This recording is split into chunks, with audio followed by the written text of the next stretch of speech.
your hymnals now.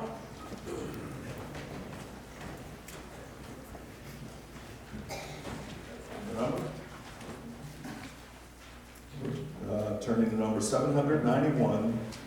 791. Jesus, we just want to thank you. Please stand.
Therefore, while the promise of entering his rest still stands, let us fear lest any of you should seem to have failed to reach it. For good news came to us, just as to them, but the message they heard did not benefit them, because they were not united by faith with those who listened. For we who have believed enter that rest. As he has said, as I swore in my wrath that they shall not enter my rest, although his works were finished from the foundation of the world. Verse 4, for he has somewhere spoken of the seventh day in this way, and God rested on the seventh day from all his works. And again in this passage he said, they shall not enter my rest. So therefore, it remains for some to enter it, and those who formerly received the good news failed to enter because of disobedience. Again, he appoints a certain day, today saying through David so long afterward in the words already quoted, today, if you hear his voice, do not harden your hearts. For if Joshua had given them rest, God would not have spoken of another day later on. So then, there remains a Sabbath rest for the people of God. For whoever has entered God's rest has also rested from his works, as God did from his.